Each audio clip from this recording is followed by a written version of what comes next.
Welcome back guys, my name is Yusuf Rafiq और आज के इस वीडियो ट्यूटोरियल में हम देखेंगे कि आप अपनी फुटेज को स्टेबलाइज किस तरह से कर सकते हैं विदाउट एनी गिम्बल। ठीक है, तो मेरे पास ये एक वीडियो पड़ी हुई है, ये वाली। ठीक है, हम इसको जो है एक दफ़ा पहले से देख लेते हैं।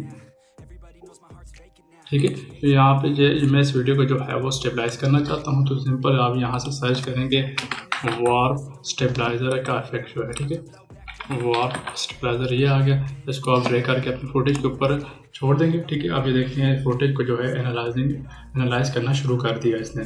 ठीक है, तो इसके बाद ये फुटेज को स्टेबलाइज करेगा 50% स्मूथनेस के साथ। इसके जो पैरामीटर्स बाकी दिए हुए हैं आपको इनको चेंजने की ज़रूरत नहीं है, हम मेजॉरिटी जो है 50% स्मूथनेस के साथ ही रखते हैं। ठीक है, तो मैं इसको अगर प्ले करके देखूँ तो ये आप देख सकते हैं कि काफ़ी अच्छे तरीके से इसने इसको स्टेबलाइज कर दिया है।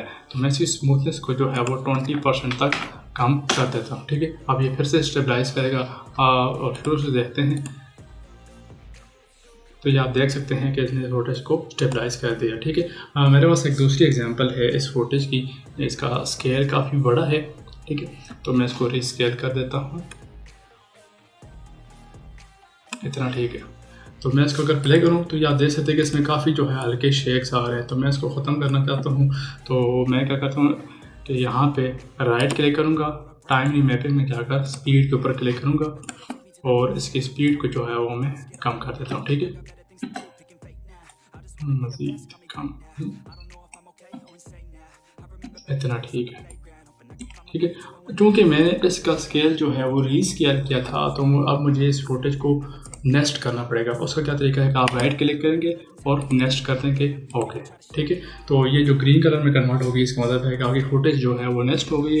अब आप इसके ऊपर जो है अपना वार्प स्टेबलाइज़र का इफेक्ट लगा सकते हैं। ठीक है, अगर आप वीडियो को नेस्ट नहीं करेंगे, रिसाइकल अगर आपने किया है, तो वो वार्प स्टेबलाइज़र का इफेक्ट जो है इसके ऊपर डायरेक्ट नहीं लगेगा। ठीक है, तो ये जो है एनालाइजिंग इसकी पूरी हो चुकी है और अब ये स्टेबलाइज भी कर दी है। अगर हम इसका रिजल्ट देखें इसको प्ले करके, तो आप ये देख सकते हैं काफ़ी हद तक इसको स्मूथ कर दिया इसने। ठीक है, मैं इसकी स्मूथनेस जो है 30% कर देता हूँ। ठीक है, ये अपने स्टेबलाइजिंग के हिसाब से इसका स्केल जो है वो चेंज करेगा, लेकिन आपकी फुटेज को जो है वो स्टेबलाइज कर देगा। ठीक है, तो इसी तरीके से आप जो है अपनी वीडियोस को स्टेबलाइज कर सकते हैं। उम्मीद है आपको ये वीडियो पसंद आई होगी।